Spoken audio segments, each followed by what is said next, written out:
So what attracted me to the opera Lakme? The first thing that attracted me to the opera Lakme was the beautiful, lush score. I heard it, of course, many times. I heard the duet, I should say, many times, the famous duet from the opera. And sort of curiosity got a hold of me, and I decided at some point that I wanted to listen to the whole thing.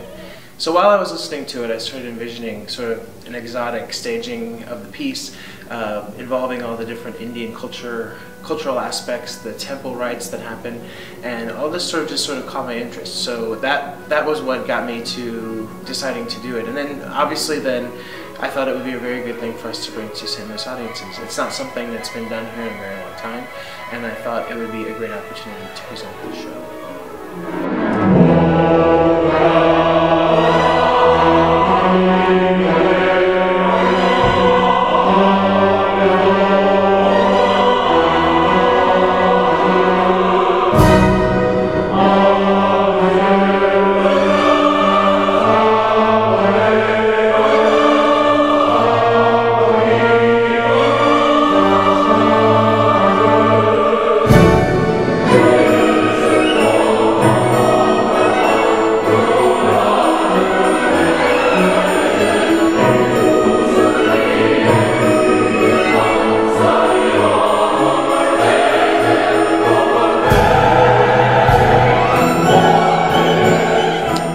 My first impression of the music of Lakme, the first time I heard the opera all the way through, was that this is an incredibly tuneful score.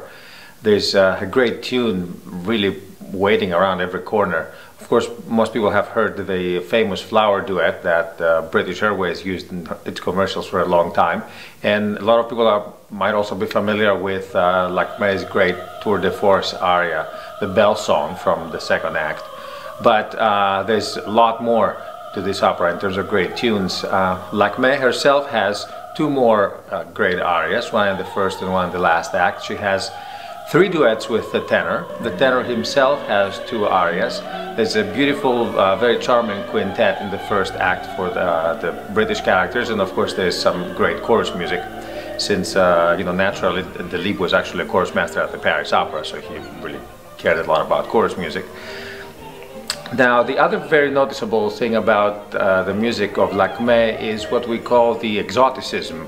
Delibes, like most composers and other artists in late 19th century Europe, was fascinated with the East and everything that he was reading and hearing about the colonies and all the art that was being brought over from there. And Lakme takes place in India, and although Delibes had never been to India himself, he tried to write music that would recreate this atmosphere, this exotic and mystical atmosphere that he imagined India to have.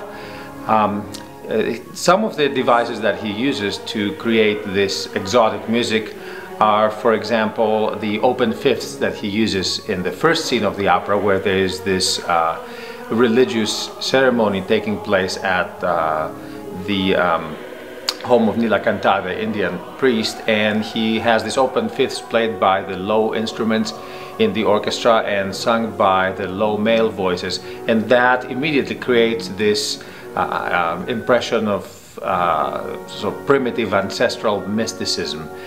Then he uses the pentatonic scale in the bell song, and we now mostly associate the pentatonic scale with Chinese music, but back in the time of Delibes, it was an exotic element that could be applied to all sort of Eastern type of cultures. And he also uses some more subtle devices, mostly in the harmony. He plays with changing between the major and minor mode, and he also uses a lot of harmonies that are in relationships of thirds. Now those sound exotic to our ear, but they also are related to some of the developments that Debussy brought to music a few decades later, and musicologists say that Debussy was definitely influenced by Delibes. I really enjoy working with the Union Avenue Opera Orchestra. It's a real treat for a number of reasons. First of all, the skill level in that pit is very high. There are some really experienced and really talented musicians, and it's just such a pleasure to work with them. Perhaps the most important and the most unique thing is that This group is not just a group of professional musicians doing a job. Everybody in there is invested in the success of the company. It's personal for everybody.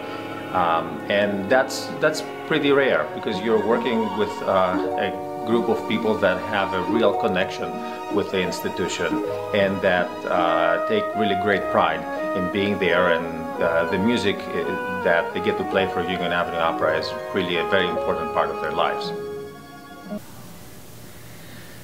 So the designers for this show are Patrick Huber and Fleia Davenport, and they've had a very good time putting together an interesting design scheme that first of all takes on colonial India.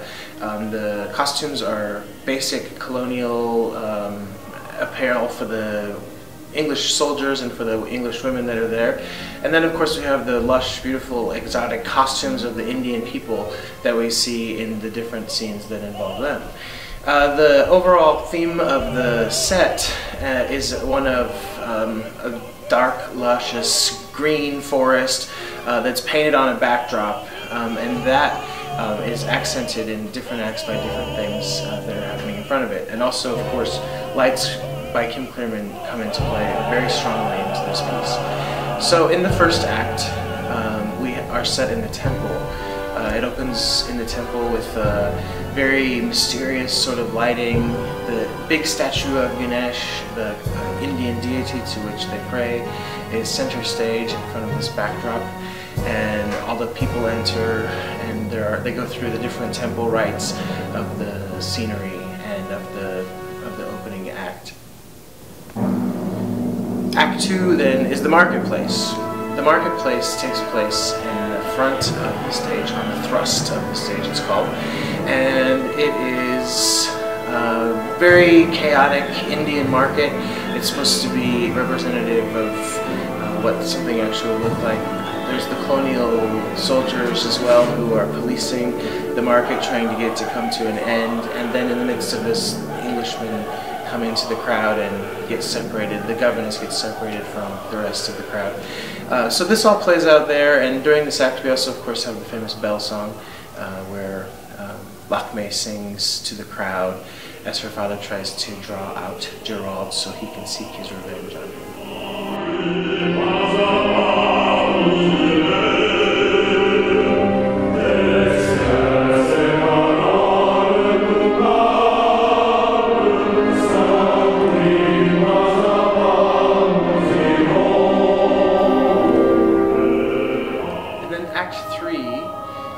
Takes place in a little hut in the jungle. This is a place that only Lakme really knows about, and again we've used some of the same scenic elements that we used in Act 1 and reconfigured them to make them appear to be secluded in an isolated, beautiful, canopied jungle spot.